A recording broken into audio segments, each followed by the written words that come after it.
Hi hello ನಮಸ್ಕಾರ ಎಲ್ಲರಿಗೂ. Welcome back to my ಚಾನೆಲ್ಗೆ ಎಲ್ಲರಿಗೂ ಸ್ವಾಗತ. ಇವತ್ತಿನ ಕ್ಲಾಸಲ್ಲಿ ಅಧ್ಯಾಯ 28 ಕರ್ನಾಟಕದಲ್ಲಿ ಸಾರಿಗೆ ವ್ಯವಸ್ಥೆ, ಇದು 9ನೇ ತರಗತಿ ಭಾಗ 2ರಲ್ಲಿ ಬರ್ತಕ್ಕಂಥ ಪಾಠ ಆಗಿರುತ್ತೆ. ಓಕೆ, ಕ್ಲಾಸ್ನ ಸ್ಟಾರ್ಟ್ ಮಾಡೋಣ. ಒಂದು ಸ್ಥಳದಿಂದ ಇನ್ನೊಂದು ಸ್ಥಳಕ್ಕೆ ಸರಕುಗಳು ಹಾಗೂ ಪ್ರಯಾಣಿಕರನ್ನು ಸಾಗಿಸುವ ಮಾಧ್ಯಮವೇ ಸಾರಿಗೆ ಆಗಿರುತ್ತೆ. ಸಾರಿಗೆ ಅಂದ್ರೇನು? ಒಂದು ಸ್ಥಳದಿಂದ ಇನ್ನೊಂದು ಸ್ಥಳಕ್ಕೆ ಸರಕುಗಳನ್ನು ಹಾಗೂ ಪ್ರಯಾಣಿಕರನ್ನು ಸಾಗಿಸುವ ಮಾಧ್ಯಮವಾಗಿದೆ. ಇದು ಕೃಷಿ, ಕೈಗಾರಿಕೆ ಮತ್ತು ವ್ಯಾಪಾರದ ಪ್ರಗತಿಯಲ್ಲಿ ಸಾರಿಗೆ ಸಂಪರ್ಕಗಳು ಜೀವನಾಡಿದ್ದಂತೆ. ನೋಡಿ, ವ್ಯಾಪಾರ ಮಾಡಬೇಕಾದ್ರೂ ಸಾರಿಗೆ ವ್ಯವಸ್ಥೆ ತುಂಬಾ ಇಂಪಾರ್ಟೆಂಟ್ ಆಗುತ್ತೆ. ಕೈಗಾರಿಕೆಗಳಿಗೂ ಕೂಡ ಇಂಪಾರ್ಟೆಂಟ್ ಆಗುತ್ತೆ. ಕೃಷಿಕರಿಗೂ ಕೂಡ ಇಂಪಾರ್ಟೆಂಟ್. ಅಂದರೆ ಇವರು ಪ್ರಗತಿಯನ್ನು ಆಗಬೇಕು ಅಂತಂದರೆ ಇಲ್ಲೇನೋ ಸಾರಿಗೆ ಸಂಪರ್ಕ ತುಂಬಾ ಅವಶ್ಯಕ, ಹಾಗೆ ತುಂಬಾ ಪ್ರಾಮುಖ್ಯತೆ ಕೂಡ ಆಗುತ್ತೆ. ಕರ್ನಾಟಕವು ಅನೇಕ ನೈಸರ್ಗಿಕ ಸಂಪನ್ಮೂಲಗಳಿಂದ ಕೂಡಿದ ರಾಜ್ಯ ಆಗಿದೆ. ಇಲ್ಲಿ ಖನಿಜ ವಸ್ತುಗಳು, ವಾಣಿಜ್ಯ ಬೆಳೆಗಳು, ಅರಣ್ಯ ವಸ್ತುಗಳು, ಶಕ್ತಿ ಸಾಧನಗಳು ದೊರೆತವೆ. ಇವುಗಳ ಸಮರ್ಥ ಬಳಕೆಯಿಂದ ಆರ್ಥಿಕ ಅಭಿವೃದ್ಧಿಯನ್ನು ಸಾಧಿಸಲು ಸುವ್ಯವಸ್ಥಿತವಾದ ಸಾರಿಗೆ ಸೌಲಭ್ಯವು ಅಗತ್ಯ. ನೋಡಿ, ನಮ್ಮಲ್ಲಿ ತುಂಬಾ ಸಂಪನ್ಮೂಲಗಳಿದ್ದಾವೆ ಅಂತಂದರೆ ಅದನ್ನಿಟ್ಕೊಂಡು ಅಂದರೆ ನಮ್ಮ ಹತ್ರನೇ ಇಟ್ಕೊಂಡಿದ್ರೆ ಡೆವಲಪ್ಮೆಂಟ್ ಆಗೋದಿಲ್ಲ. ಅದನ್ನು ಬೇರೆ ಬೇರೆ ಕಡೆ ಸಾಗಣೆ ಮಾಡೋ ವ್ಯವಸ್ಥೆ ಇರಬೇಕು. ಅದನ್ನೇ ಸಾರಿಗೆ ವ್ಯವಸ್ಥೆ ಅಂತ ಹೇಳೋದು. ಅದಕ್ಕೆ ಇಲ್ಲೇನೋ ವ್ಯಾಪಾರ ಆಗಿರ್ಬೋದು, ಕೈಗಾರಿಕೆಗಳಿಗಾಗಿರ್ಬೋದು, ಕೃಷಿಗಳಿಗಾಗಿರ್ಬೋದು, ಏನೋ ಸಾರಿಗೆ ಸಂಪರ್ಕ ಜೀವನಾಡಿ ಇದ್ದಂತೆ. ಆರ್ಥಿಕ ಅಭಿವೃದ್ಧಿ ಆಗಬೇಕು ಅಂತಂದ್ರೇನು ಸಾರಿಗೆ ವ್ಯವಸ್ಥೆ ತುಂಬಾ ಇಂಪಾರ್ಟೆಂಟ್ ಆಗುತ್ತೆ. ಕರ್ನಾಟಕವು ಕೃಷಿ ಪ್ರಧಾನ ರಾಜ್ಯ ಆಗಿದೆ. ಆಹಾರ ಧಾನ್ಯ ಹಾಗೂ ಇತರ ಕೃಷಿ ಉತ್ಪನ್ನಗಳನ್ನು ಮಾರುಕಟ್ಟೆಗೆ ಸಾಗಿಸಲು ಗೊಬ್ಬರ, ಕೃಷಿ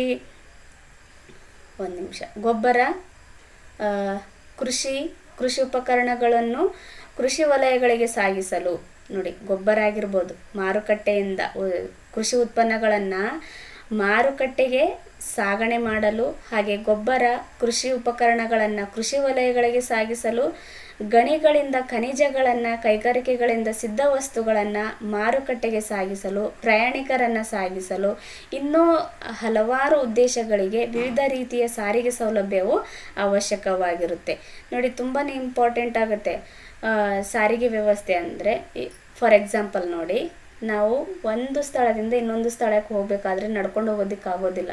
ನಡ್ಕೊತ ಹೋದರೆ ಒಂದು ಬಸ್ಸಲ್ಲಿ ಅಥವಾ ಟ್ರೈನಲ್ಲಿ ಈ ಥರ ಯಾವುದರಿಂದನಾದರೂ ಹೋದರೆ ಒನ್ ಡೇನಲ್ಲಿ ಇಲ್ಲಿಂದ ಬೆಂಗಳೂರಿಗೆ ಫಾರ್ ಎಕ್ಸಾಂಪಲ್ ಅಂತ ಇಟ್ಕೊಳ್ರಿ. ಕರ್ನಾಟಕದ ನಾರ್ತಿಂದ ಸೌತ್ ಹೋಗಬೇಕಾದ್ರೆ ಒನ್ ಡೇನಲ್ಲಿ ಹೋಗ್ಬೋದು. ಅದೇ ನಾವು ನಡ್ಕೊತ ಹೋಗ್ತೀವಿ ಅಂತಂದರೆ ಸಾಧ್ಯನಾ? ಸಾಧ್ಯನೇ ಇಲ್ಲ. ಸಾಧ್ಯ ಆಗುತ್ತೆ ಅಂತ ಏನಾದರೂ ಕಷ್ಟಪಟ್ಟು ಹೋದ್ರೂ ಅಲ್ಲಿ ತುಂಬಾ ಎನರ್ಜಿ ಲಾಸ್ ಆಗುತ್ತೆ. ಸೊ ಇಂಥ ವಿಷಯಗಳಲ್ಲೇನೋ ಸಾರಿಗೆ ವ್ಯವಸ್ಥೆ ತುಂಬಾ ಇಂಪಾರ್ಟೆಂಟ್ ಆಗುತ್ತೆ. ನಾನು ಅಲ್ಲಿಂದ ಇಲ್ಲಿಗೆ ಬರೋದಂತ ಮಾತ್ರ ಹೇಳ್ತಾ ಇಲ್ಲ, ಜಸ್ಟ್ ಸಾರಿಗೆ ಅಂದ್ರೇನು ಅಂತ ತಿಳಿಸೋದಕ್ಕೆ ಪ್ರಯತ್ನ ಮಾಡ್ತಾ ಇದ್ದೀನಿ. ಓಕೆ, ಕರ್ನಾಟಕವು ರಸ್ತೆ, ರೈಲು, ಜಲ ಸಾರಿಗೆ ಮತ್ತು ವಾಯು ಸಾರಿಗೆ ವ್ಯವಸ್ಥೆಗಳನ್ನು ಹೊಂದಿದೆ. ರಸ್ತೆ ಸಾರಿಗೆ ಅಷ್ಟೇ ಬೇಕಾಗಿತ್ತಲ್ವಾ? ಇದೆಲ್ಲ ಎದಕ್ಕೆ ಬೇಕು? ರೈಲು ಸಾರಿಗೆನೇ ಇಂಪಾರ್ಟೆಂಟು. ಓಕೆ, ಜಲ ಸಾರಿಗೆ ಆಮೇಲೆ ವಾಯು ಸಾರಿಗೆ ಇದು ಎದಕ್ಕೆ ಬೇಕು ಅಂತ ನೀವು ಕೇಳಬಹುದು. ಕೆಲವೊಂದು ಪ್ರದೇಶಗಳಿಗೆ ನಾವು ರೈಲಿಂದ ಹೋಗಬೇಕಾದ್ರೆ, ರಸ್ತೆಯಿಂದ ಹೋಗಬೇಕಾದ್ರೆ, ಅಂದರೆ ಬಸ್ ಮೂಲಕ ಆ ಥರ ಹೋಗಬೇಕಾದ್ರೆ ತುಂಬಾ ಹೆಚ್ಚಿಗೆ ಸಮಯ ಇಡುತ್ತೆ. ಅದೇ ವಾಯು ಸಾರಿಗೆ ಮೂಲಕ ನಾವು ಹೋದರೆ ಬೇಗನೆ ರೀಚ್ ಆಗ್ತೀವಿ. ಅದು ಒಂದಾಯಿತು. ಜಲ ಸಾರಿಗೆ ಅಂದ್ರೇನು? ಕರಾವಳಿ ಭಾಗದಲ್ಲಿ ಇರ್ತಕ್ಕಂಥ ಜನರಿಗೆ ಜಲ ಸಾರಿಗೆ ತುಂಬಾ ಇಂಪಾರ್ಟೆಂಟ್ ಆಗುತ್ತೆ. ಸೊ ಹಾಗಾಗಿ ಓಕೆ, ನೆಕ್ಸ್ಟು ರಸ್ತೆ ಸಾರಿಗೆ. ರಸ್ತೆ ಸಾರಿಗೆ ಪ್ರಾಮುಖ್ಯತೆ. ರಸ್ತೆ ಸಾರಿಗೆ ಎದಕ್ಕೆ ನಮಗೆ ಪ್ರಾಮುಖ್ಯತೆ ಆಗುತ್ತೆ ಅನ್ನೋದು ಕೊಟ್ಟಿದ್ದಾರೆ. ಕರ್ನಾಟಕದ ಜನರು ಹೆಚ್ಚಾಗಿ ಹಳ್ಳಿಗಾಡಿನಲ್ಲೇ ವಾಸ ಮಾಡೋದ್ರಿಂದ ಪ್ರತಿಯೊಂದು ಹಳ್ಳಿ, ಪಟ್ಟಣ ಹಾಗೂ ಇತರ ಜನವಸತಿಗಳನ್ನು ಸಂಪರ್ಕಿಸುವುದರಲ್ಲಿ ರಸ್ತೆ ಸಾರಿಗೆ ಪಾತ್ರ ಮಹತ್ವದ್ದಾಗಿರುತ್ತೆ. ನೋಡಿ, ಹಳ್ಳಿಗಳಲ್ಲಿ ಹೆಚ್ಚಾಗಿ ಇರ್ತಕ್ಕಂಥ ಜನರು ತಾವು ಏನಾದರೂ ಫಾರ್ ಎಕ್ಸಾಂಪಲ್ ಹೇಳ್ತೀನಿ ನೋಡ್ರಿ, ವಾರದಲ್ಲಿ ಒಂದಿನ ಸಂತೆ ಅಂತ ಮಾಡ್ತಾರೆ. ಸಂತೆ ಅಂದ್ರೆ ಗೊತ್ತಲ್ಲ, ತಮಗೇನೇನು ಬೇಕಾಗಿರುತ್ತೆ ಎಲ್ಲ ವಸ್ತುಗಳನ್ನು ತೊಗೊಂಡು ಮತ್ತು ವಾಪಸ್ ತಮ್ಮ ಊರಿಗೆ ಹೋಗಬೇಕು. ಆಗೇನಾಗುತ್ತೆ, ಸಾರಿಗೆ ವ್ಯವಸ್ಥೆ ಇಂಪಾರ್ಟೆಂಟ್ ಆಗುತ್ತೆ. ಸೊ ಹೀಗೆ ಅಂದರೆ ಹಳ್ಳಿಗಾಡಿನಲ್ಲಿರ್ತಕ್ಕಂಥ ಜನರು ತಮ್ಮ ಅವಶ್ಯಕತೆಗಳನ್ನು ಪಟ್ಟಣಕ್ಕೆ ಹೋಗಿ ತೊಗೊಂಡು ಬರೋದಾಗಿರುತ್ತೆ. ಹಾಗೆ ಆರೋಗ್ಯ ವಿಷಯಗಳಲ್ಲಿ ಆಗಿರ್ಬೋದು, ತಮಗೇನಾದರೂ ಆರಾಮಿಲ್ಲ ಅಂತಂದರೆ ಪಟ್ಟಣಗಳಿಗೆ ಹೋಗಿ ತೋರಿಸ್ಕೊಂಡು ಬರಬೇಕಾಗುತ್ತೆ.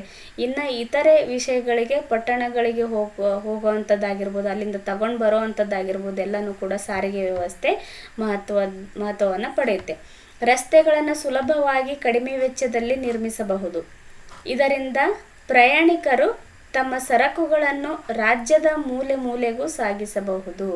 ರಾಜ್ಯದ ಮೂಲೆ ಮೂಲೆಗಳಿಂದಲೂ ಕೂಡ ಈ ಸಾರಿಗೆ ವ್ಯವಸ್ಥೆಯನ್ನು ಬಳಸ್ಕೊಂಡು ಹೋಗ್ಬೋದು. ರಸ್ತೆಗಳ ಅಭಿವೃದ್ಧಿಯು ರಾಜ್ಯದ ಕೃಷಿ, ಕೈಗಾರಿಕೆ, ಗಣಿಗಾರಿಕೆ ಮತ್ತು ವಾಣಿಜ್ಯೋದ್ಯಮಗಳ ಪ್ರಗತಿಯನ್ನು ನಿರ್ಧರಿಸುತ್ತದೆ. ಇದು ಇಂಪಾರ್ಟೆಂಟ್ ನೋಡಿ. ರಸ್ತೆ ಪ್ರಾಮುಖ್ಯತೆಯನ್ನು ಕೃಷಿ, ಕೈಗಾರಿಕೆ, ಗಣಿಗಾರಿಕೆ ಮತ್ತು ವಾಣಿಜ್ಯೋದ್ಯಮ ಪ್ರಗತಿಯನ್ನು ಈ ರಸ್ತೆ ಅಭಿವೃದ್ಧಿ ಆಗಿರ್ಬೋದು ಅಥವಾ ಒಳ್ಳೆಯ ರಸ್ತೆ ಸಾರಿಗೆ ವ್ಯವಸ್ಥೆಯಿಂದ ಅದು ಗೊತ್ತಾಗುತ್ತೆ. ಓಕೆ, ನೆಕ್ಸ್ಟು ಒಂದು ನಿಮಿಷ. ಓಕೆ, ರಸ್ತೆ ಸಾರಿಗೆ ಬೆಳವಣಿಗೆ. ಕರ್ನಾಟಕದಲ್ಲಿ ಪ್ರಾಚೀನ ಕಾಲದಿಂದಲೂ ರಸ್ತೆ ಸಾರಿಗೆಯು ರೂಢಿಯಲ್ಲಿದೆ. ಕರ್ನಾಟಕದಲ್ಲಿ ಪ್ರಾಚೀನ ಕಾಲದಿಂದಲೂ ಕೂಡ ರಸ್ತೆ ಸಾರಿಗೆ ರೂಢಿಯಲ್ಲಿದೆ. ರಾಜ ಮಹಾರಾಜರು ತಮ್ಮ ಸೈನಿಕರು ಮತ್ತು ಆಡಳಿತ ನಿರ್ವಹಣೆಗಾಗಿ ರಸ್ತೆಗಳನ್ನು ನಿರ್ಮಾಣ ಮಾಡ್ತಾಯಿದ್ರು. ನೋಡಿ, ಆಗಿನ ಕಾಲದಲ್ಲೂ ಕೂಡ ರಾಜ ಮಹಾರಾಜರು ರಸ್ತೆಗಳ ಮಹತ್ವವನ್ನು ಅರಿತಿದ್ರು. ಅವರೇನು ಸೈನಿಕರು, ತಮ್ಮ ಸೈನಿಕರು ಆಗಿರ್ಬೋದು ಮತ್ತು ಆಡಳಿತ ನಿರ್ವಹಣೆಗಾಗಿ ಒಳ್ಳೆಯ ರಸ್ತೆಗಳು ಇರೋದು ಇಂಪಾರ್ಟೆಂಟ್ ಅಂತ ಅವ್ರಿಗೂ ಕೂಡ ಗೊತ್ತಿತ್ತು. ಪ್ರಮುಖ ರಸ್ತೆ ಮಾರ್ಗಗಳಲ್ಲಿ ಅರವಟ್ಟಿಗೆ, ತಂಗುದಾಣ, ತೋಪುಗಳು ಹಾಗೂ ಛತ್ರಗಳು ಇದ್ದವು. ಅಂದರೆ ಜನರಿಗೆ ಸಾರಿಗೆ ವ್ಯವಸ್ಥೆ ಪ್ರಯಾಣ ಮಾಡಬೇಕಾದ್ರೆ, ಸಾರಿಗೆ ಮೂಲಕ ಪ್ರಯಾಣ ಮಾಡಬೇಕಾದ್ರೆ ಅವರಿಗೆ ಮಧ್ಯದಲ್ಲಿ ಕುಡಿಯೋದಕ್ಕೆ ದಾಹ ಆದರೆ ನೀರು ಬೇಕಲ್ಲ, ಅರವಟ್ಟಿಗೆಗಳು, ತಂಗುದಾಣಗಳು, ವಿಶ್ರಾಂತಿ ಮಾಡೋದಕ್ಕೆ ತಂಗುದಾಣಗಳಾಗಿರ್ಬೋದು. ಹಾಗೆ ಬಿಸಿಲಿದ್ದಾಗ ಅವರಿಗೆ ತೋಪುಗಳು, ಗಿಡ ಮರಗಳಾಗಿರ್ಬೋದು, ಆ ರೀತಿ. ಹಾಗೆ ಛತ್ರಗಳು. ಓಕೆ, ಈ ರೀತಿ ಎಲ್ಲ ವ್ಯವಸ್ಥೆ ಮಾಡ್ತಾಯಿದ್ರು. ಕರಾವಳಿ ಮತ್ತು ಒಳನಾಡನ್ನು ಸಂಪರ್ಕಿಸುವ ರಸ್ತೆಗಳನ್ನು ನಿರ್ಮಾಣ ಮಾಡ್ತಾಯಿದ್ರು. ಕರಾವಳಿ ಭಾಗದಿಂದ ಒಳನಾಡಿಗೆ ಸಂಪರ್ಕಕ್ಕಾಗಿ ರಸ್ತೆಗಳನ್ನು ನಿರ್ಮಾಣ ಮಾಡ್ತಾಯಿದ್ರು. ಕರ್ನಾಟಕದಲ್ಲಿ ಸ್ವಾತಂತ್ರ್ಯ ಪೂರ್ವದಲ್ಲಿ ಅಷ್ಟಾಗಿ ರಸ್ತೆಗಳು ನಿರ್ಮಾಣವಾಗಿರಲಿಲ್ಲ. ಹಳೆ ಮೈಸೂರು ಪ್ರಾಂತ್ಯದಲ್ಲಿ ಬೆಂಗಳೂರು ಮತ್ತು ಜಿಲ್ಲಾ ಕೇಂದ್ರಗಳಿಗೆ ಸಂಪರ್ಕ ಕಲ್ಪಿಸುವ ರಸ್ತೆಗಳಿದ್ದವು. ನೋಡಿ, ಸ್ವಾತಂತ್ರ್ಯ ಪೂರ್ವದಲ್ಲಿ ರಸ್ತೆಗಳು ಅಷ್ಟಾಗಿರಲಿಲ್ಲ, ಬಟ್ ಇತ್ತೀಚೆಗೆ ಈ ರಸ್ತೆ ಸಾರಿಗೆ ತುಂಬ ಚೆನ್ನಾಗಿದೆ. ಸ್ವಾತಂತ್ರ್ಯ ನಂತರ ವಿಶಾಲ ಮೈಸೂರು ರಾಜ್ಯ ನಿರ್ಮಾಣವಾದ ಮೇಲೆ 1961ರಲ್ಲಿ ಒಟ್ಟು 43,182 ಕಿಲೋಮೀಟರ್ಗಳಷ್ಟು ಉದ್ದದ ರಸ್ತೆಗಳಿದ್ದವು. ನೋಡಿ, ಇದು ಕೇಳಬಹುದು. 1961ರಲ್ಲಿ ರಸ್ತೆ ಸಾರಿಗೆ ಒಟ್ಟು ಉದ್ದ ಎಷ್ಟಿತ್ತು ಅಂತ.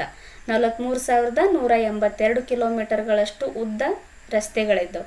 ಪ್ರಸ್ತುತ ಒಟ್ಟು ರಸ್ತೆಗಳ ಉದ್ದ, ಇದು ಇಂಪಾರ್ಟೆಂಟು. ಈ ಹೇಳಿಕೆ ರೂಪದಲ್ಲಿ ಕೊಡ್ಬೋದು. 1961ರಲ್ಲಿ ಇಷ್ಟು ರಸ್ತೆಗಳು ಅಂದರೆ ಇಷ್ಟು ಕಿಲೋಮೀಟರ್ ಉದ್ದ ರಸ್ತೆ ಇತ್ತು ಅಂತ. ಆಮೇಲೆ ಇನ್ನೊಂದು ಪಾಯಿಂಟಲ್ಲಿ ಪ್ರಸ್ತುತ ಈ ಡಾಟಾ ಕೊಡ್ಬೋದು ಅಥವಾ ಇದಕ್ಕಿಂತ ಕಡಿಮೆ ಕೊಡ್ಬೋದು. ಎಷ್ಟಿದೆ ಪ್ರಸ್ತುತ? 3,32,743.15 ಕಿಲೋಮೀಟರ್ಗಳಷ್ಟು ಪ್ರಸ್ತುತ ಒಟ್ಟು ಉದ್ದವಾಗಿದೆ, ರಸ್ತೆ ಉದ್ದ. ಓಕೆ, ಇವು ಡಾಟಾ ಇಂಪಾರ್ಟೆಂಟ್ ನೋಡಿ, ಹೇಳಿಕೆ ರೂಪದಲ್ಲಿ ಕೊಟ್ಟು ಇದರಲ್ಲಿ ಎಷ್ಟು ಸರಿಯಾಗಿದೆ ಅಂತ ಕೇಳಬಹುದು. ಓಕೆ, ನೆಕ್ಸ್ಟ್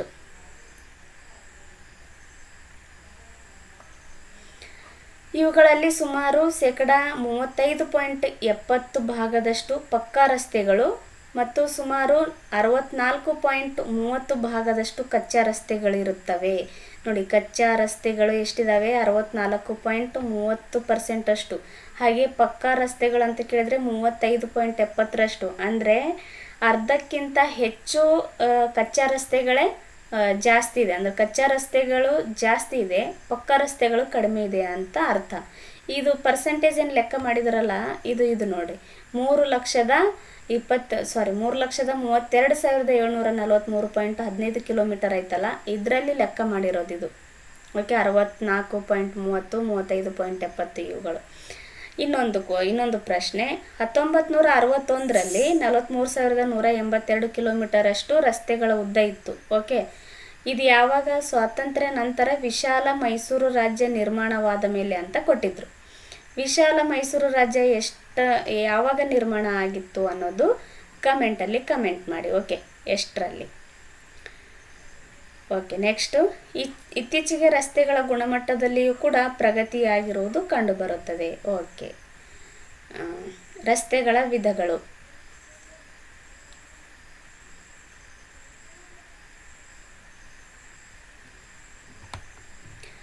ಕರ್ನಾಟಕದ ರಸ್ತೆಗಳನ್ನು 4 ವಿಧಗಳಾಗಿ ವಿಂಗಡಣೆ ಮಾಡಲಾಗಿದೆ. ಫಸ್ಟು ರಾಷ್ಟ್ರೀಯ ಹೆದ್ದಾರಿಗಳು, ಸೆಕೆಂಡ್ ರಾಜ್ಯ ಹೆದ್ದಾರಿಗಳು, ಜಿಲ್ಲಾ ರಸ್ತೆಗಳು, ಗ್ರಾಮೀಣ ರಸ್ತೆಗಳು.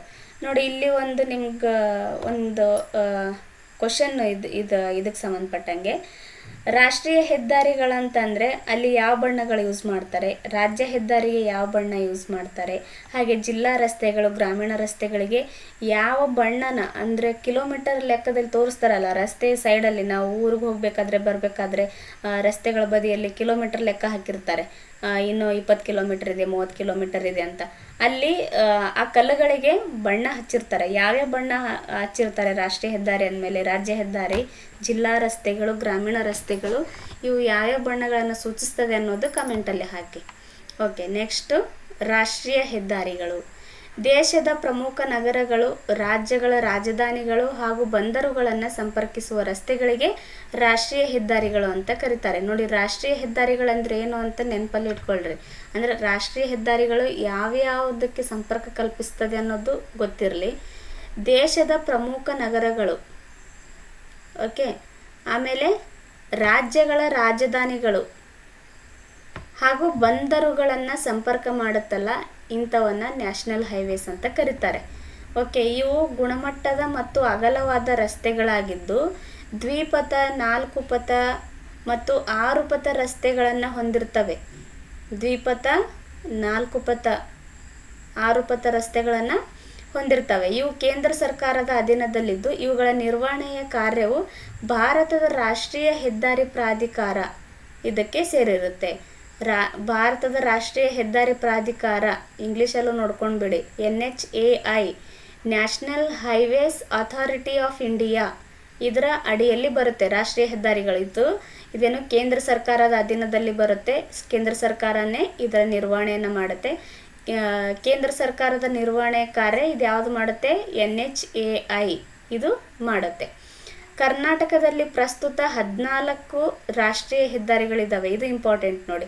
ಕರ್ನಾಟಕದಲ್ಲಿ ಪ್ರಸ್ತುತ ಎಷ್ಟು ಹೆದ್ದಾರಿಗಳಿದ್ದಾವೆ? ರಾಷ್ಟ್ರೀಯ ಹೆದ್ದಾರಿಗಳು 14.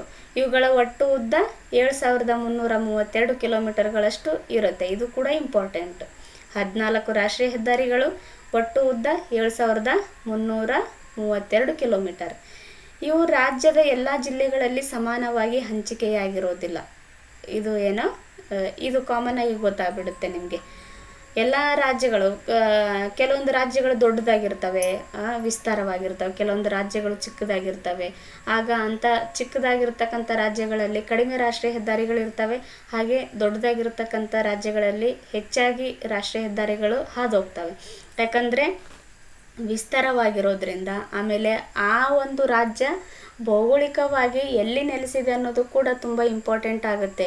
ಅಂದರೆ ಭಾರತದ ಮಧ್ಯದಲ್ಲಿದ್ದರೆ ರಾಷ್ಟ್ರೀಯ ಹೆದ್ದಾರಿಗಳು ಜಾಸ್ತಿ ಹಾದೋಗ್ತವೆ. ಸೊ ಈ ರೀತಿಯಾಗಿ. ಮತ್ತು ನೀವು ಇದನ್ನು ಅಕ್ಷಾಂಶ ರೇಖಾಂಶಗಳು ಕನ್ಫ್ಯೂಸ್ ಮಾಡ್ಕೊಂಡು ಹೇಳ್ತಾ ಇದ್ದಾರೆ ಅಂತ ಅಂದ್ಕೊಳ್ಳೋಕೆ ಹೋಗಬೇಡಿ. ರಾಷ್ಟ್ರೀಯ ಹೆದ್ದಾರಿಗಳು, ರಾಷ್ಟ್ರೀಯ ಹೆದ್ದಾರಿ ಯಾವ ರಾಜ್ಯದಲ್ಲಿ ಎಷ್ಟಿದೆ ಅನ್ನೋದು ನಿಮಗೆ ಚೆಕ್ ಮಾಡಬೇಕು ಅಂತಂದರೆ ಗೂಗಲಲ್ಲಿ ನೀವು ಕೇಳಬಹುದು. ಓಕೆ, ಕರ್ನಾಟಕದಲ್ಲಿ ಅಷ್ಟು ರಾಷ್ಟ್ರೀಯ ಹೆದ್ದಾರಿಗಳು ಎಷ್ಟಿದ್ದಾವೆ? 14. ಓಕೆ, ಉತ್ತರ ಕನ್ನಡ, ವಿಜಯಪುರ, ಬೆಳಗಾವಿ, ಶಿವಮೊಗ್ಗ, ಬೆಂಗಳೂರು ಗ್ರಾಮಾಂತರ, ತುಮಕೂರು, ದಕ್ಷಿಣ ಕನ್ನಡ ಹಾಗೂ ಬಳ್ಳಾರಿ ಜಿಲ್ಲೆಗಳು ಹೆಚ್ಚು ರಾಷ್ಟ್ರೀಯ ಹೆದ್ದಾರಿಗಳನ್ನು ಹೊಂದಿವೆ. ಆದರೆ ರಾಯಚೂರು ಮತ್ತು ಕೊಡಗು ಜಿಲ್ಲೆಗಳಲ್ಲಿ ರಾಷ್ಟ್ರೀಯ ಹೆದ್ದಾರಿಗಳಿಲ್ಲ. ಇದು ಇಂಪಾರ್ಟೆಂಟ್ ನೋಡಿ. ಇದು ಹಿಂದೆ ಎಕ್ಸಾಮಲ್ಲಿ ಕೇಳಿದ್ದಾರೆ, ಯಾವ ರಾಜ್ಯಗಳಲ್ಲಿ ರಾಷ್ಟ್ರೀಯ ಹೆದ್ದಾರಿಗಳು ಇಲ್ಲ ಅಂತ. ರಾಯಚೂರು ಮತ್ತು ಕೊಡಗು ಜಿಲ್ಲೆಗಳಲ್ಲಿ ರಾಷ್ಟ್ರೀಯ ಹೆದ್ದಾರಿಗಳಿಲ್ಲ ಕರ್ನಾಟಕದಲ್ಲಿ. ಓಕೆ, ನೆಕ್ಸ್ಟು ಉತ್ತರ ಕನ್ನಡ ಆಗಿರ್ಬೋದು, ವಿಜಯಪುರ ಆಗಿರ್ಬೋದು, ಬೆಳಗಾವಿ, ಶಿವಮೊಗ್ಗ, ಬೆಂಗಳೂರು ಗ್ರಾಮಾಂತರ, ತುಮಕೂರು, ದಕ್ಷಿಣ ಕನ್ನಡ ಹಾಗೂ ಬಳ್ಳಾರಿ ಜಿಲ್ಲೆಗಳಲ್ಲಿ ಹೆಚ್ಚು ರಾಷ್ಟ್ರೀಯ ಹೆದ್ದಾರಿಗಳು ಇದ್ದಾವೆ. ಓಕೆ, ಐ ಆಮ್ ಸಾರಿ, ಸ್ವಲ್ಪ ಡಿಸ್ಟರ್ಬೆನ್ಸ್ ಆಯಿತು. ನೋಡಿ, ಒಂದು ಯಾವುದಾದ್ರೂ ರಾಷ್ಟ್ರೀಯ ಹೆದ್ದಾರಿ ಕೊಟ್ಟಿರ್ತಾರೆ, ಇದನ್ನೇ ಇಟ್ಕೊಳ್ರಿ. ಫಾರ್ ಎಕ್ಸಾಂಪಲ್ ಅಂತ ಇದ್ದೀನಿ, ಮತ್ತೆ ನೀವು ತಪ್ಪಾಗಿದೆ ಅಂತ ಕಮೆಂಟ್ ಹಾಕೊಳ್ಳೋಕೆ ಹೋಗಬೇಡಿ. ನ್ಯಾಷನಲ್ ಹೈವೇ 44 ಇದೆಯಲ್ಲ, ಇದು ಯಾವ್ಯಾವ ರಾಜ್ಯಗಳ ಮೇಲೆ ಹಾದು ಹೋಗುತ್ತೆ ಅಂತ ಕ್ವಶನ್ ಕೊಟ್ಟು ಕೆಳಗಡೆ ಆಪ್ಷನಲ್ಲಿ ಫಸ್ಟೇ ಕೊಟ್ಟಿರ್ತಾರೆ ರಾಯಚೂರು ಅಂತ ಕೊಡ್ಬೋದು. ಒಂದೇ ನಿಮಿಷ. ಓಕೆ, ಫಸ್ಟ್ ಆಪ್ಷನಲ್ಲೇ ರಾಯಚೂರು ಇರಬಹುದು, ರಾಯಚೂರು. ಸೆಕೆಂಡಲ್ಲಿ ಕೊಡಗುನೂ ಇರಬಹುದು. ಓಕೆ, ಕೊಡಗು. ಥರ್ಡಲ್ಲಿ ವಿಜಯಪುರ ಇರುತ್ತೆ, ಥರ್ಡ್ ವಿಜಯಪುರ. ಫೋರ್ತ್ ಬೆಳಗಾವಿ ಇರುತ್ತೆ, ಫಿಫ್ತ್ ಶಿವಮೊಗ್ಗ ಇರುತ್ತೆ, ಸಿಕ್ಸ್ತ್ ಬೆಂಗಳೂರು ಗ್ರಾಮಾಂತರ ಅಂತ ಇಟ್ಕೊಳ್ರಿ. ಓಕೆ, ಈ ರಾಷ್ಟ್ರೀಯ ಹೆದ್ದಾರಿಗಳು ಎಷ್ಟು ಜಿಲ್ಲೆಗಳ ಮೇಲೆ ಹಾದು ಹೋಗುತ್ತೆ ಅಂತ ಕೊಟ್ಟು ಕೆಳಗಡೆ ಆಪ್ಷನಲ್ಲಿ ಕೊಟ್ಟಿರ್ತಾರೆ. ಆಗ ನೀವು ಫಸ್ಟ್ ಎಲಿಮಿನೇಟ್ ಮಾಡಬೇಕಾಗಿರೋದೇ ಇವು ರಾಯಚೂರು ಮತ್ತು ಕೊಡಗು. ಯಾಕಂದರೆ ಈ ಎರಡು ಜಿಲ್ಲೆಗಳಲ್ಲಿ ರಾಷ್ಟ್ರೀಯ ಹೆದ್ದಾರಿಗಳಿಲ್ಲ. ಸೊ ಹಾಗಾಗಿ ಇವೆರಡನ್ನ ಎಲಿಮಿನೇಟ್ ಮಾಡಿದರೆ ಈ 3 ಆರಾಮಾಗಿ ಗೆಸ್ ಮಾಡ್ಬೋದು ಈ ರೀತಿಯಾಗಿ. ಓಕೆ,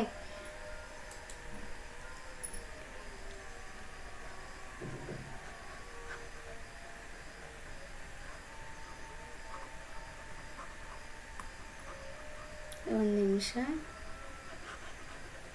ಓಕೆ,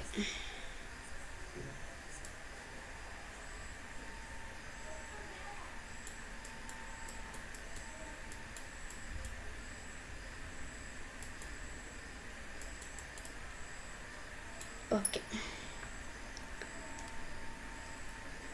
ಕರ್ನಾಟಕದಲ್ಲಿ ಹಾದು ಹೋಗುವ ರಾಷ್ಟ್ರೀಯ ಹೆದ್ದಾರಿ NH48 ಮತ್ತು 44. ಈ ಎರಡು ರಾಷ್ಟ್ರೀಯ ಹೆದ್ದಾರಿಗಳು ಭಾರತದ ರಾಷ್ಟ್ರೀಯ ಹೆದ್ದಾರಿ ಪ್ರಾಧಿಕಾರದ ಸುವರ್ಣ ಚತುಷ್ಕೋನ ಯೋಜನೆ ಹಾಗೂ ಕಾರಿಡಾರ್ ಯೋಜನೆಗಳಿಗೆ ಸೇರಿವೆ. ಅವು 4 ಪಥ, 6 ಪಥ, 8 ಪಥಗಳನ್ನು ಹೊಂದಿವೆ.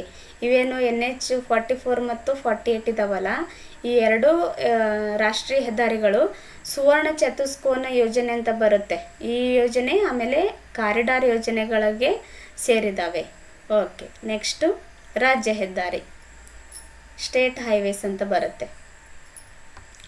ಈ ರಾಜ್ಯ ಹೆದ್ದಾರಿಗಳು ರಾಜಧಾನಿ ಬೆಂಗಳೂರಿನಿಂದ ಜಿಲ್ಲಾ ಕೇಂದ್ರಗಳು, ಪ್ರಮುಖ ಪಟ್ಟಣಗಳು ಹಾಗೂ ರಾಷ್ಟ್ರೀಯ ಹೆದ್ದಾರಿಗಳೊಡನೆ ಸಂಪರ್ಕಿಸುವ ರಸ್ತೆಗಳು ಆಗಿರ್ತವೆ. ಇವುಗಳಿಗೆ ರಾಜ್ಯ ಹೆದ್ದಾರಿಗಳು ಅಂತ ಕರೀತಾರೆ.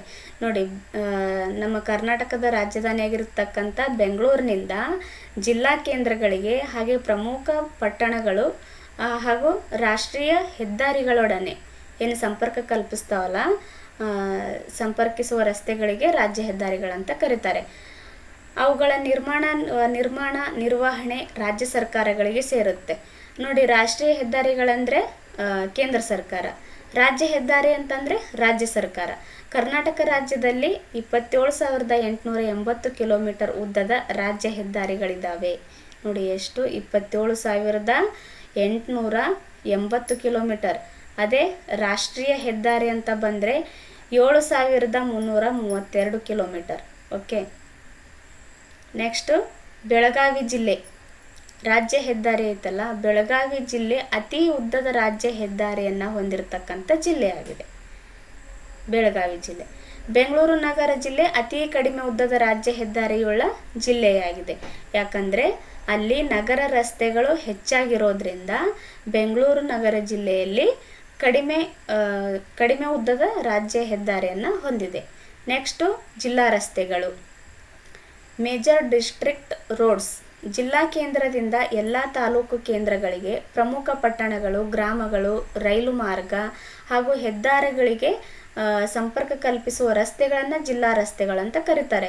ಜಿಲ್ಲಾ ಕೇಂದ್ರದಿಂದ ಎಲ್ಲ ತಾಲೂಕು ಕೇಂದ್ರಗಳಿಗೆ, ಹಾಗೆ ಪ್ರಮುಖ ಪಟ್ಟಣಗಳು, ಗ್ರಾಮಗಳು, ರೈಲು ಮಾರ್ಗ ಹಾಗೂ ಹೆದ್ದಾರಿಗಳಿಗೆ ಸಂಪರ್ಕ ಕಲ್ಪಿಸುವ ರಸ್ತೆಗಳಾಗಿರ್ತವೆ ಜಿಲ್ಲಾ ರಸ್ತೆಗಳು. ಇವುಗಳ ನಿರ್ಮಾಣ, ಅಭಿವೃದ್ಧಿ ಮತ್ತು ನಿರ್ವಹಣೆಯು ಜಿಲ್ಲಾ ಪಂಚಾಯತ್ಗೆ ಸೇರಿರುತ್ತೆ. ನೋಡಿ, ಜಿಲ್ಲಾ ರಸ್ತೆಗಳು ಯಾವುದಕ್ಕೆ ಸಂಬಂಧಪಟ್ಟಿರುತ್ತೆ? ಜಿಲ್ಲಾ ಪಂಚಾಯತ್.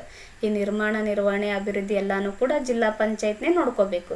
ರಾಜ್ಯದಲ್ಲಿ ಒಟ್ಟು 56,115 ಕಿಲೋಮೀಟರ್ ಉದ್ದದ ಜಿಲ್ಲಾ ರಸ್ತೆಗಳಿದ್ದಾವೆ. ನೋಡಿ, ಎಷ್ಟು?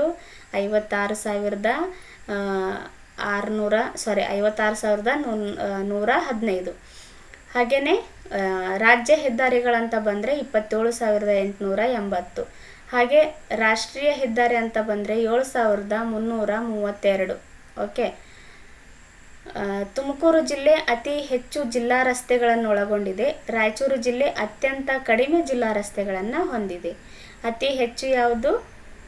ತುಮಕೂರು ಜಿಲ್ಲೆ. ಜಿಲ್ಲಾ ರಸ್ತೆಗಳಂತ ಬಂದರೆ ತುಮಕೂರು, ಅತಿ ಕಡಿಮೆ ರಾಯಚೂರು. ಹಾಗೆ ರಾಜ್ಯ ಹೆದ್ದಾರಿಗಳಂತ ಬಂದರೆ ಫಸ್ಟ್ ಬೆಳಗಾವಿ, ಅತಿ ಕಡಿಮೆ ಅಂತಂದರೆ ಬೆಂಗಳೂರು ನಗರ. ಓಕೆ.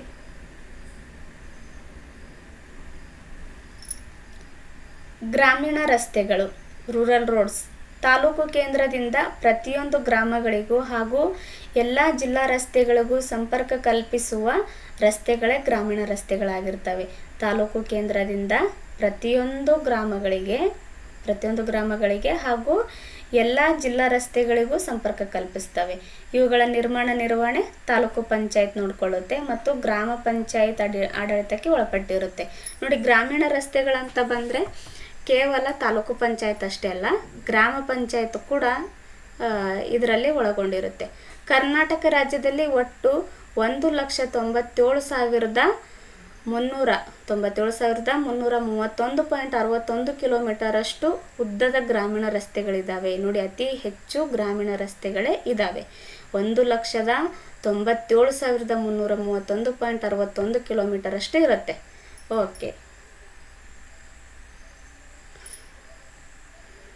ಮೇಲ್ಕಂಡ ವರ್ಗದ ರಸ್ತೆಗಳಲ್ಲದೆ ವಿವಿಧ ಇಲಾಖೆಗಳ ಮತ್ತು ಸ್ಥಳೀಯ ಸಂಸ್ಥೆಗಳ ಅಧೀನ ರಸ್ತೆಗಳು ಕೂಡ ಇದ್ದಾವೆ. ಉದಾಹರಣೆ: ಲೋಕೋಪಯೋಗಿ ಇಲಾಖೆ, ಅರಣ್ಯ ಇಲಾಖೆ, ನೀರಾವರಿ ಇಲಾಖೆ ಹಾಗೂ ಪುರಸಭೆ, ನಗರ ಪಾಲಿಕೆ ಮತ್ತು ಮಹಾನಗರ ಪಾಲಿಕೆ ರಸ್ತೆಗಳು ಕೂಡ ಅಸ್ತಿತ್ವದಲ್ಲಿದ್ದಾವೆ. ಓಕೆ. ನೆಕ್ಸ್ಟು ರೈಲು ಸಾರಿಗೆ. ಕರ್ನಾಟಕದಲ್ಲಿ ರಸ್ತೆ ಸಾರಿಗೆ ನಂತರ ರೈಲು ಸಾರಿಗೆ ಪ್ರಮುಖವಾಗಿದೆ. ಫಸ್ಟು ಪ್ರಾಮುಖ್ಯತೆ ಪಡೆದು ರಸ್ತೆ ಸಾರಿಗೆ, ಸೆಕೆಂಡು ರೈಲು ಸಾರಿಗೆ. ಕಡಿಮೆ ದರದಲ್ಲಿ ದೂರದ ಸ್ಥಳಗಳಿಗೆ ಪ್ರಯಾಣ ಮಾಡೋದಕ್ಕೆ, ಸರಕುಗಳನ್ನು ಸಾಗಿಸೋದಕ್ಕೆ ಈ ರೈಲು ಸಾರಿಗೆ ಮಹತ್ವವನ್ನು ಪಡೆಯುತ್ತೆ.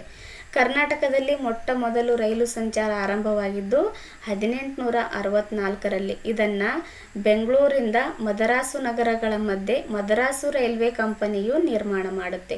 ಇದು ಇಂಪಾರ್ಟೆಂಟು. ಕರ್ನಾಟಕದಲ್ಲಿ ಮೊಟ್ಟ ಮೊದಲ ಬಾರಿಗೆ ರೈಲು ಸಂಚಾರ ಆರಂಭವಾಗಿದ್ದು ಎಷ್ಟರಲ್ಲಿ? 1864ರಲ್ಲಿ. ಬೆಂಗಳೂರಿಂದ ಮದರಾಸಕ್ಕೆ ಇದು ರೈಲ್ವೆ ಸಂಪರ್ಕ ಪ್ರಾರಂಭ ಮಾಡ್ತಾರೆ.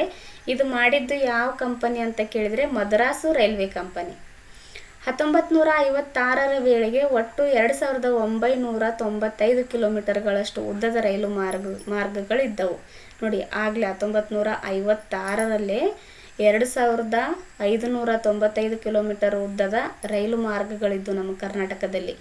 ಇವುಗಳ ಆಡಳಿತ ದಕ್ಷಿಣ ರೈಲ್ವೆ ವಲಯಕ್ಕೆ ಸೇರಿತು. ಆಗ 1956ರಲ್ಲಿ ಇದರ ಆಡಳಿತ ದಕ್ಷಿಣ ರೈಲ್ವೆ ವಲಯಕ್ಕೆ ಸೇರಿತ್ತು.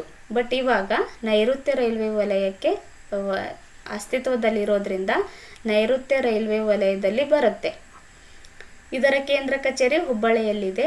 ಕರ್ನಾಟಕದಲ್ಲಿ ಇಂದು ಒಟ್ಟು 3,244 ಕಿಲೋಮೀಟರ್ ಉದ್ದದ ರೈಲು ಮಾರ್ಗಗಳಿದ್ದಾವೆ. ಓಕೆ. ರೈಲು ಮಾರ್ಗ ಒಟ್ಟು ಎಷ್ಟು ಉದ್ದ ಅಂತಲೂ ಕೂಡ ಇಂಪಾರ್ಟೆಂಟ್ ನೋಡಿ. ಓಕೆ. ನೆಕ್ಸ್ಟು ಕರ್ನಾಟಕದ ಎಲ್ಲ ಜಿಲ್ಲೆಗಳಲ್ಲೂ ರೈಲು ಮಾರ್ಗಗಳು ಸಮಾನವಾಗಿ ಹಂಚಿಕೆಯಾಗಿಲ್ಲ. ಬೆಂಗಳೂರು ನಗರ, ಬೆಂಗಳೂರು ಗ್ರಾಮಾಂತರ, ಬಳ್ಳಾರಿ, ಬೆಳಗಾವಿ, ಹಾಸನ, ಉತ್ತರ ಕನ್ನಡ, ಚಿತ್ರದುರ್ಗ, ಉಡುಪಿ, ರಾಮನಗರ, ದಕ್ಷಿಣ ಕನ್ನಡ ಜಿಲ್ಲೆಗಳು ಸರಾಸರಿ 150ರಿಂದ 200 ಕಿಲೋಮೀಟರ್ಗಳಷ್ಟು ಉದ್ದದ ರೈಲು ಮಾರ್ಗಗಳನ್ನು ಹೊಂದಿದ್ದಾವೆ. ಕೊಡಗು ಜಿಲ್ಲೆಯು ಯಾವುದೇ ರೈಲು ಮಾರ್ಗವನ್ನು ಹೊಂದಿಲ್ಲ. ಇದು ಇಂಪಾರ್ಟೆಂಟ್.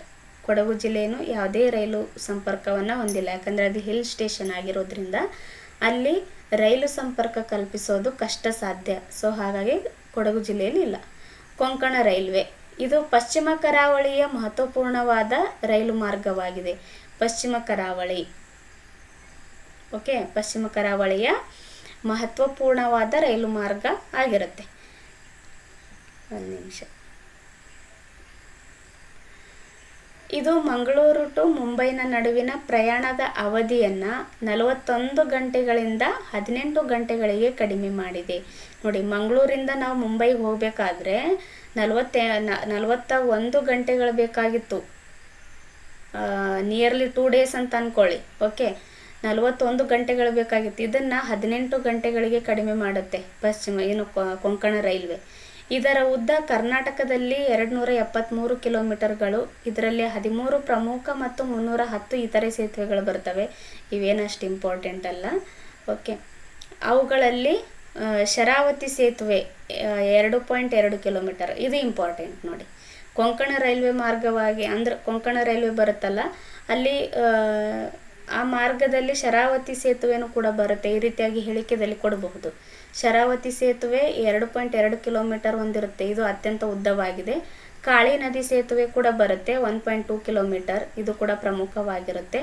ಹಲವಾರು ಸುರಂಗ ಮಾರ್ಗಗಳು ಮತ್ತು ಸೇತುವೆಗಳ ಮೂಲಕ ಹಾದು ಹೋಗುವ ಈ ಮಾರ್ಗವು ಅತ್ಯಂತ ಸುಂದರವಾದ ಪ್ರಾಕೃತಿಕ ದೃಶ್ಯಾವಳಿಯಿಂದ ಕೂಡಿದೆ. ಓಕೆ,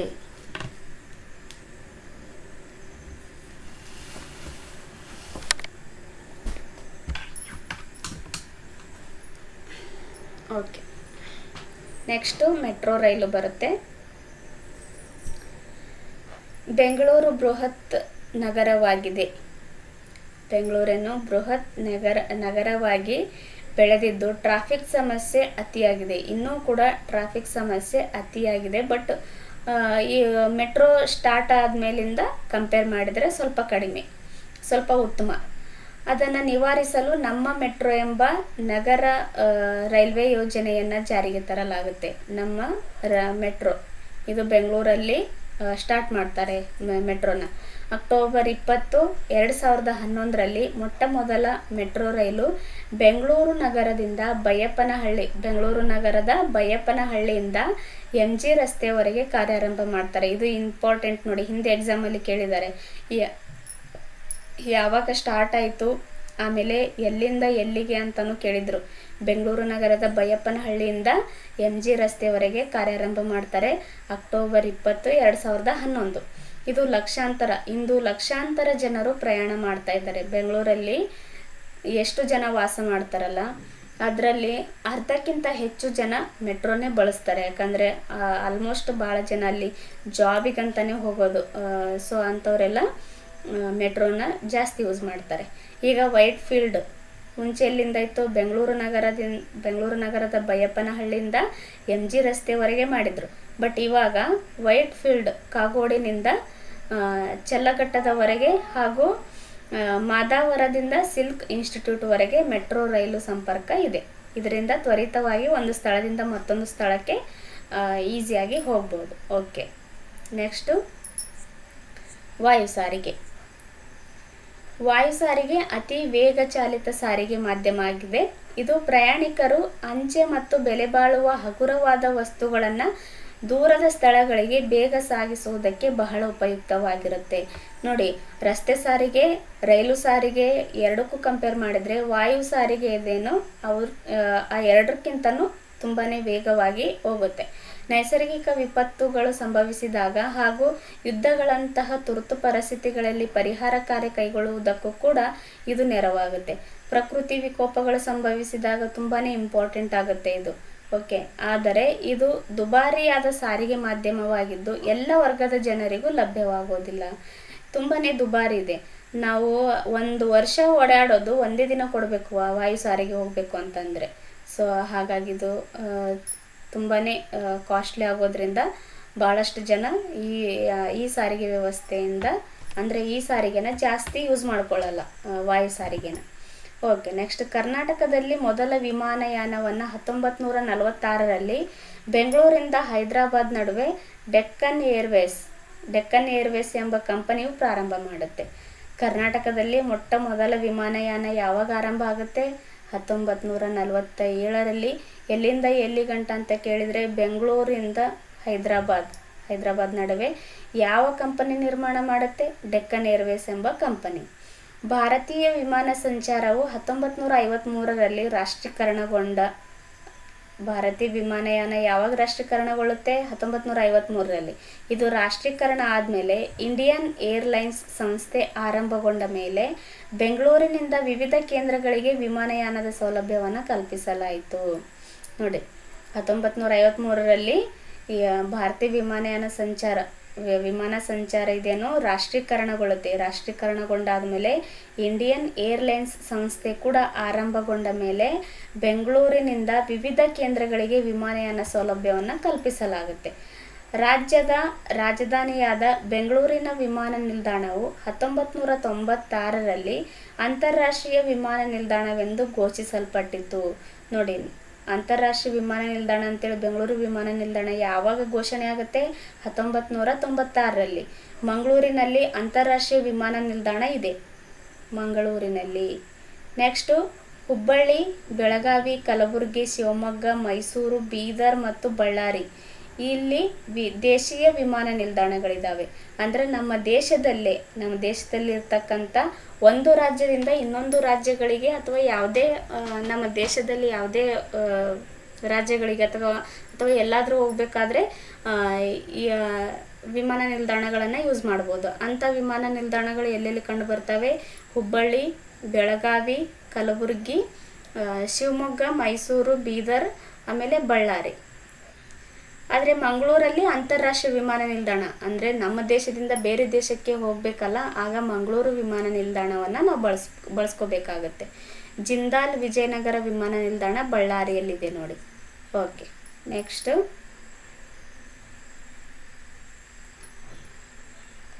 ಈ ಹಿಂದೆ ಬೆಂಗಳೂರು ನಗರ HAL ವಿಮಾನ ನಿಲ್ದಾಣದಲ್ಲಿದ್ದ ಅಂತಾರಾಷ್ಟ್ರೀಯ ವಿಮಾನ ನಿಲ್ದಾಣವು ಅಲ್ಲಿಂದ 34 ಕಿಲೋಮೀಟರ್ ದೂರದಲ್ಲಿರುವ ದೇವನಹಳ್ಳಿಗೆ 24/5/2008 ಸ್ಥಳಾಂತರಗೊಂಡಿತು. ನೋಡಿ, HAL ವಿಮಾನ ನಿಲ್ದಾಣದಲ್ಲಿದ್ದ ಅಂತಾರಾಷ್ಟ್ರೀಯ ವಿಮಾನ ನಿಲ್ದಾಣ ಐತಲ್ಲ, ಅದು 34 ಕಿಲೋಮೀಟರ್ ದೂರದಲ್ಲಿರ್ತಕ್ಕಂಥ ದೇವನಹಳ್ಳಿಗೆ ಹಸ್ತಾಂತರವಾಗುತ್ತೆ. ಎಷ್ಟರಲ್ಲಿ? 24 ಮೇ 2008ರಲ್ಲಿ. HAL ವಿಮಾನ ನಿಲ್ದಾಣವನ್ನು ಈಗ ಪೈಲಟ್ಗಳ ತರಬೇತಿಗಾಗಿ ಬಳಸಲಾಗ್ತಾ ಇದೆ. HAL ವಿಮಾನ ನಿಲ್ದಾಣವನ್ನು ಇವಾಗ ಯಾವುದಕ್ಕೆ ಬಳಸಲಾಗ್ತಾ ಇದೆ ಅನ್ನೋದು ನೆನಪಲ್ಲಿರಲಿ, ಯಾಕಂದರೆ ಇಂಪಾರ್ಟೆಂಟು. ಅದನ್ನು HAL ವಿಮಾನ ನಿಲ್ದಾಣವನ್ನು ಇದು ದೇವನಹಳ್ಳಿಗೆ ಸ್ಥಳಾಂತರ ಮಾಡಿದರೆ ಅಲ್ಲೇನು ಇಲ್ಲ ಅಂತ ಈ ಥರ ಅನ್ಕೋಬೋದು ಓದದೇ ಇರೋರು. ಬಟ್ ಓದಿದವರು ಪಕ್ಕ ಹಾಕ್ತಾರೆ. ಇದನ್ನು ಇವಾಗ ಪೈಲಟ್ಗಳ ತರಬೇತಿಗಾಗಿ ಬಳಸ್ತಾ ಇದ್ದಾರೆ. ಹೊಸದಾಗಿ ನಿರ್ಮಿಸಲಾಗಿರುವ ದೇವನಹಳ್ಳಿ ಸಮೀಪದ ಕೆಂಪೇಗೌಡ ಅಂತಾರಾಷ್ಟ್ರೀಯ ವಿಮಾನ ನಿಲ್ದಾಣವು ಹಸಿರು ಕ್ಷೇತ್ರದ ವಿಮಾನ ನಿಲ್ದಾಣವಾಗಿ ಇದು ಸುಸಜ್ಜಿತ ಸೌಲಭ್ಯಗಳಿಂದ ಕೂಡಿರುವ ಅತ್ಯಾಧುನಿಕ ಅಂತಾರಾಷ್ಟ್ರೀಯ ವಿಮಾನ ನಿಲ್ದಾಣವಾಗಿದೆ. ಇದು ಇಂಪಾರ್ಟೆಂಟ್, ಇದು ಹಿಂದೆ ಎಕ್ಸಾಮಲ್ಲಿ ಕೇಳಿದ್ದಾರೆ ನೋಡಿ. ಹಸಿರು ಕ್ಷೇತ್ರದ ವಿಮಾನ ನಿಲ್ದಾಣ, ಗ್ರೀನ್ ಫೀಲ್ಡ್ ಏರ್ಪೋರ್ಟ್ ಅಂತ ಕರೀತಾರೆ ಕೆಂಪೇಗೌಡ ಅಂತಾರಾಷ್ಟ್ರೀಯ ವಿಮಾನ ನಿಲ್ದಾಣವನ್ನು. ಓಕೆ, ನೆಕ್ಸ್ಟ್ ಬರೋದು ಜಲಸಾರಿಗೆ. ಕರ್ನಾಟಕದಲ್ಲಿ ಒಳನಾಡಿನ ಮತ್ತು ಸಮುದ್ರ ಜಲಸಂಚಾರಗಳೆರಡೂ ರೂಢಿಯಲ್ಲಿವೆ. ಅವುಗಳ ಲಭ್ಯತೆ ಬಹು ಸೀಮಿತವಾಗಿದ್ದು ಅವು ಅಷ್ಟೊಂದು ಮಹತ್ವವನ್ನು ಹೊಂದಿಲ್ಲ. ಅಂದರೆ ಬಹು ಸೀಮಿತ, ತುಂಬ ಕಡಿಮೆ ಯೂಸ್ ಆಗ್ತಕ್ಕಂಥದ್ದು. ಇವು ಅಷ್ಟೊಂದು ಮಹತ್ವವನ್ನು ಹೊಂದಿಲ್ಲ. ಹಿಂದೆ ಒಳನಾಡಿನ ಜಲಸಂಚಾರವು ನಾಡದೋಣಿ, ಹರಿಗೋಲು, ತೆಪ್ಪಗಳಿಗೆ ಸೀಮಿತಗೊಂಡಿತ್ತು. ಬಟ್ ಇವಾಗ ಆಧುನಿಕ ಜಗತ್ತಿನಲ್ಲಿ ಆಧುನಿಕತೆಯನ್ನು ಅಳವಡಿಸ್ಕೋಬೇಕಲ್ಲ. ಸೊ ಹಾಗಾಗಿ ಇತ್ತೀಚಿನ ಯಂತ್ರಚಾಲಿತ ದೋಣಿಗಳ ಸಂಚಾರ ರೂಢಿಗೆ ಬಂದಿದ್ದಾವೆ. ಇದು ಉತ್ತರ ಕನ್ನಡ, ಉಡುಪಿ ಮತ್ತು ದಕ್ಷಿಣ ಕನ್ನಡ. ಕರಾವಳಿ ಜಿಲ್ಲೆಗಳು ಯಾವುವು? ಉತ್ತರ ಕನ್ನಡ, ಉಡುಪಿ, ದಕ್ಷಿಣ ಕನ್ನಡ. ಇಲ್ಲಿ ಈ ಜಲಸಾರಿಗೆ ಜಾಸ್ತಿ ಕಂಡುಬರುತ್ತೆ. ಈ ಜಿಲ್ಲೆಗಳಲ್ಲಿ ಹರಿಯುವ ಗಂಗಾವಳಿ, ಕಾಳಿ, ಶರಾವತಿ, ಹಾಲಾಡಿ, ಚಕ್ರ, ಕೊಲ್ಲೂರು, ಉದ್ಯಾವರ, ನೇತ್ರಾವತಿ ನದಿಗಳು ಮುಖ್ಯ ಒಳನಾಡಿನ ಜಲಸಾರಿಗೆಯನ್ನು ಪೂರೈಸ್ತವೆ. ಓಕೆ, ಕೃಷ್ಣಾ ನದಿಯನ್ನು ದಾಟಲು ಕೆಲವೆಡೆ ದೋಣಿಗಳನ್ನು ಬಳಸಲಾಗುವುದು. ಕೃಷ್ಣಾ ನದಿಯನ್ನು ದಾಟಲು ಕೂಡ ಬಳಸ್ತಾರೆ. ಬಟ್ ಇದೇನು ಕರಾವಳಿ ಕಡೆ ಬರೋದಿಲ್ಲ, ಈ ಕಡೆ ಒಳನಾಡಿನ ಕಡೆ ಬರುತ್ತೆ. ಅಂದರೆ ರಸ್ತೆಗಳ ಸಂಪರ್ಕ ಇಲ್ಲದೆ ಇರೋದ್ರಲ್ಲಿ ಎಲ್ಲಿ ಇರೋದಿಲ್ಲಲ್ಲ ಅಲ್ಲಿ ಕೃಷ್ಣಾ ನದಿಯನ್ನು ದಾಟೋದಕ್ಕೆ ಕೆಲವೆಡೆ ಕೊಟ್ಟಿದ್ದಾರೆ ನೋಡಿ, ಇಲ್ಲೇ ಕೆಲವೆಡೆ ದೋಣಿಗಳನ್ನು ಬಳಸಲಾಗುತ್ತೆ. ರಸ್ತೆ ಮತ್ತು ಸಂಚಾರ ಸೌಲಭ್ಯದ ಅಭಿವೃದ್ಧಿಯಿಂದಾಗಿ ಜಲ ಸಾರಿಗೆ ವ್ಯವಸ್ಥೆ ಕಡಿಮೆಯಾಗಿದೆ. ಈಗಲೂ ಕೂಡ ದೊಡ್ಡ ದೊಡ್ಡ ಅಣೆಕಟ್ಟುಗಳು ಅಥವಾ ಸೇತುವೆಗಳು ನಿರ್ಮಾಣ ಮಾಡಿ ಏನು ಮಾಡ್ತಾರೆ, ಅಲ್ಲಿ ಏನೋ ರಸ್ತೆಗಳು ಮೂಲಕನೂ ಕೂಡ ಓಡಾಡೋದಕ್ಕೆ ಅನುಕೂಲ ಮಾಡಿಕೊಡ್ತಾ ಇದ್ದಾರೆ. ಓಕೆ, ನೆಕ್ಸ್ಟ್ ಬಂದರುಗಳು. ಹಡಗು ನಿಲ್ಲುವ ಸಮುದ್ರ ತೀರದ ಸ್ಥಳಗಳನ್ನು ಬಂದರುಗಳಂತ ಕರೀತಾರೆ. ಮೀನುಗಾರಿಕೆ, ವ್ಯಾಪಾರ, ಜನರ ಪ್ರಯಾಣ ಮತ್ತು ಸರಕುಗಳ ಸಾಗಾಣಿಕೆಗಳಿಗೆ ಹಡಗುಗಳನ್ನು ಬಳಸ್ತಾರೆ. ಕರ್ನಾಟಕದಲ್ಲಿ ಹಲವು ಸಣ್ಣ ಮತ್ತು ದೊಡ್ಡ ಪ್ರಮಾಣದ ಬಂದರುಗಳಿದ್ದಾವೆ. ಇವೇನು ಇಂಪಾರ್ಟೆಂಟ್ ಅಲ್ಲ, ಇದು ಇಂಪಾರ್ಟೆಂಟ್. 1957ರಲ್ಲಿ ಬಂದರು ಅಭಿವೃದ್ಧಿ ಇಲಾಖೆಯು ಸ್ಥಾಪಿತಗೊಂಡಿತು. ಬಂದರು ಅಭಿವೃದ್ಧಿ ಇಲಾಖೆ ಯಾವಾಗ ಸ್ಥಾಪನೆ ಆಗುತ್ತೆ? 1957ರಲ್ಲಿ. ಈ ಸ್ಥಾಪನೆ ಆದಮೇಲೆ ನವಮಂಗಳೂರು ಬಂದರು 1974 ಮೇ 4ರಂದು ಭಾರತದ 9ನೇ ಪ್ರಮುಖ ಬಂದರು ಎಂದು ಘೋಷಣೆಯಾಗುತ್ತೆ. ಇದು ಭಾರತದ ಪ್ರಮುಖ ಬಂದರುಗಳಲ್ಲಿ ಇದು ಕೂಡ ಒಂದು ಅನ್ನೋದು ಗೊತ್ತು. ಬಟ್ ಯಾವಾಗ ಘೋಷಣೆ ಮಾಡ್ತಾರೆ? 1974 ಮೇ 4ರಂದು.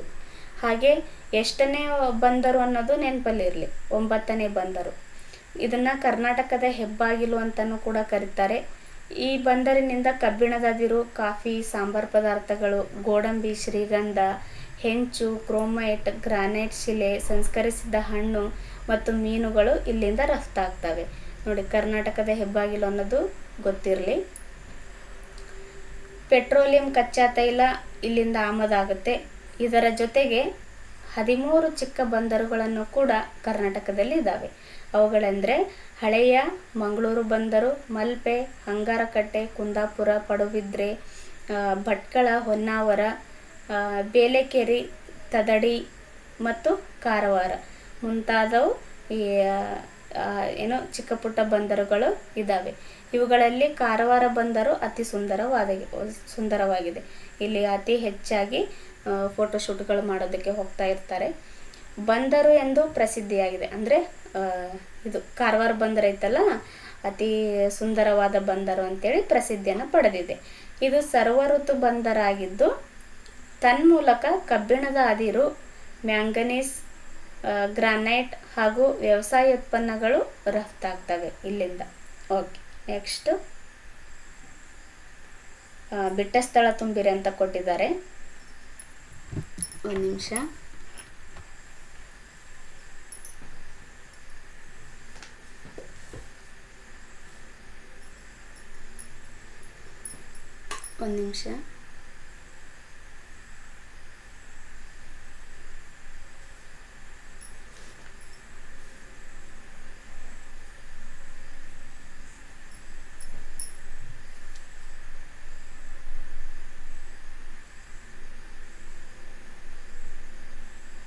ಓಕೆ, ಒಂದು ಸ್ವಲ್ಪ ಡಿಸ್ಟರ್ಬೆನ್ಸ್ ಆಗ್ತಾ ಇತ್ತು.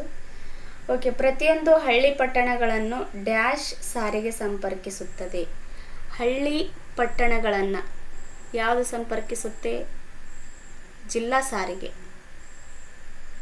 ಓಕೆ, ನೆಕ್ಸ್ಟು ಕರ್ನಾಟಕದಲ್ಲಿ ಮೊಟ್ಟ ಮೊದಲ ರೈಲು ಸಂಚಾರ ಆರಂಭವಾದ ವರ್ಷ ಎಷ್ಟು ಅಂತ ಕೇಳಿದ್ದಾರೆ. ಕರ್ನಾಟಕದಲ್ಲಿ ಮೊಟ್ಟ ಮೊದಲ ಬಾರಿಗೆ ರೈಲು ಸಂಚಾರ ಯಾವಾಗ ಆರಂಭವಾಗುತ್ತೆ? 1956.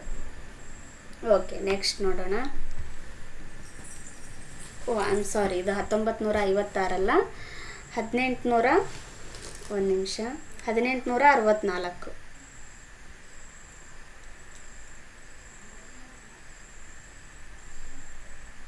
ಓಕೆ, 1864ರಲ್ಲಿ ಮೊಟ್ಟ ಮೊದಲ ಬಾರಿಗೆ ರೈಲು ಸಂಚಾರ ಆರಂಭವಾಗುತ್ತೆ. ಕರ್ನಾಟಕದಲ್ಲಿ ಅತಿ ಕಡಿಮೆ ಜಿಲ್ಲಾ ರಸ್ತೆಗಳನ್ನು ಹೊಂದಿರುವ ಜಿಲ್ಲೆ ಯಾವುದು ಅಂತ ಕೇಳಿದ್ದಾರೆ. ಅತಿ ಕಡಿಮೆ ಜಿಲ್ಲಾ ರಸ್ತೆ ನೋಡಿ, ಜಿಲ್ಲಾ ರಸ್ತೆ ಅತಿ ಹೆಚ್ಚು ತುಮಕೂರು ಬರುತ್ತೆ, ಅತಿ ಕಡಿಮೆ ರಾಯಚೂರು. ಕರ್ನಾಟಕದ ಹೆಬ್ಬಾಗಿಲು ಎಂದು ಯಾವ ಬಂದರನ್ನು ಕರೀತಾರೆ? ಕರ್ನಾಟಕದ ಹೆಬ್ಬಾಗಿಲು ಎಂದು ನವಮಂಗಳೂರು. ಓಕೆ, ಬರೇ ಮಂಗಳೂರು ಅಂತ ಬರೋದೆ ನಾನಿಲ್ಲಿ. ಓಕೆ, ನವಮಂಗಳೂರು ಬಂದರನ್ನು ಕರ್ನಾಟಕದ ಹೆಬ್ಬಾಗಿಲು ಅಂತ ಕರೀತಾರೆ. ಪಶ್ಚಿಮ ಕರಾವಳಿ ರೈಲು ಮಾರ್ಗವನ್ನು ಡ್ಯಾಶ್ ಎಂದು ಕರೀತಾರೆ? ಕೊಂಕಣ ರೈಲ್ವೆ ಅಂತ ಕರೀತಾರೆ. ಕೊಂಕಣ ರೈಲ್ವೆ. ಓಕೆ, ನೆಕ್ಸ್ಟ್ ನೋಡೋಣ. ಹೊಂದಿಸಿ ಬರೆಯಿರಿ ಕೊಟ್ಟಿದ್ದಾರೆ.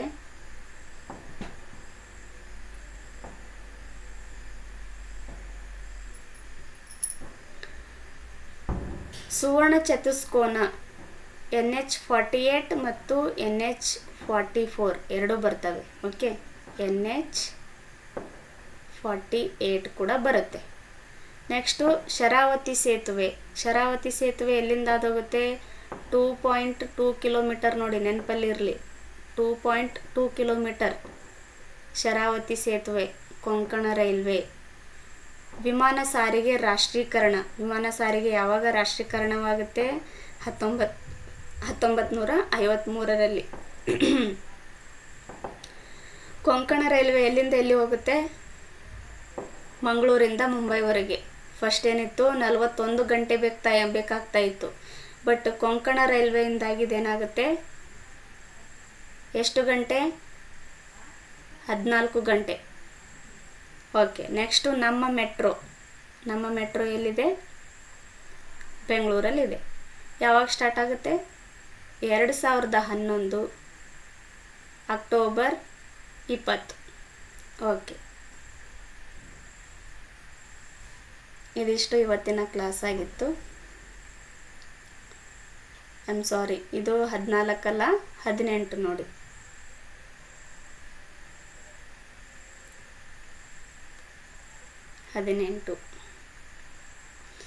ಓಕೆ, ಇದಿಷ್ಟು ಇವತ್ತಿನ ಕ್ಲಾಸ್ ಆಗಿತ್ತು. ಯಾರಿಗೆಲ್ಲ ಈ ಕ್ಲಾಸ್ ಇಷ್ಟ ಆಗಿದೆಯೋ ಒಂದು ಲೈಕ್ ಮಾಡಿ, ಕಮೆಂಟ್ ಮಾಡಿ, ಮತ್ತು ನಿಮ್ಮ ಫ್ರೆಂಡ್ಸ್ಗಳ ಜೊತೆನೂ ಈ ವಿಡಿಯೋನ ಶೇರ್ ಮಾಡಿ. ಹಾಗೆ ಇನ್ನೂ ಹೆಚ್ಚಿನ ವಿಡಿಯೋಗಳಿಗಾಗಿ ನನ್ನ ಚಾನಲ್ನ ಸಬ್ಸ್ಕ್ರೈಬ್ ಮಾಡ್ಕೊಳ್ಳಿ. ನಿಮ್ಮ ಫ್ರೆಂಡ್ಸ್ಗಳ ಜೊತೆನೂ ಈ ವಿಡಿಯೋನ ಶೇರ್ ಮಾಡ್ಕೊಳ್ಳಿ. ಇನ್ನೂ ಸ್ವಲ್ಪ ದಿನದಲ್ಲಿ ನಾನು ಸೈಕಾಲಜಿ ಕ್ಲಾಸ್ ಕೂಡ ಸ್ಟಾರ್ಟ್ ಮಾಡ್ತೀನಿ. ಅದು PSTR. Okay, PSTR, GPSTR, HSTR ಈ ಮೂರಕ್ಕೂ ತುಂಬಾ ಉಪಯೋಗ ಆಗ್ತಕ್ಕಂಥ ಸೈಕಾಲಜಿ ಕ್ವಶನ್ಸ್ನ ನಾನು ತೊಗೊಂಡು ಬರ್ತೀನಿ. ಇವು ಬೇರೆ ಏನೂ ಅಲ್ಲ. ಈ ಹಿಂದೆ ಏನು TT ಪೇಪರ್ 1 ಕೇಳಿರ್ತಾರಲ್ಲ, ಪೇಪರ್ 1, ಪೇಪರ್ 2, ಇವಕ್ಕೆ ಹಿಂದೆ ಎಕ್ಸಾಮಲ್ಲಿ ಕೇಳಿರ್ತಾರಲ್ಲ ಸೈಕಾಲಜಿ ಕ್ವಶನ್ಸು, ಅವೆಲ್ಲನೂ ಕೂಡ ಇಲ್ಲಿ ಡಿಸ್ಕಷನ್ ಮಾಡ್ತೀನಿ. ಹಾಗೆ GPSTR, ಇಲ್ಲಿ ಗಂಟ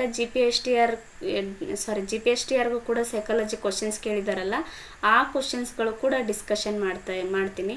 ಯಾಕಂದರೆ ನಾನು ಒಂದು ಸರಿ, ನಂದು ಕೂಡ TET ಆಗಿತ್ತು. ನಾನು ಇದೇ ಥರ 2021ರಲ್ಲಿ ಮೇ ಬಿ 21-22ರಲ್ಲೂ TET ಮಾಡಿದ್ರಲ್ಲ, ಆಗ ನಾನು ಫ್ರೆಶ್ ಆಗಿ ನೋಟ್ಸ್ ಏನೂ ಓದಿರಲಿಲ್ಲ. ಯಾಕಂದರೆ ತುಂಬಾ ಕಡಿಮೆ ಸಮಯ ಇರೋದ್ರಿಂದ ನಾನು GPSTRಗೆ ಹಾಗೆ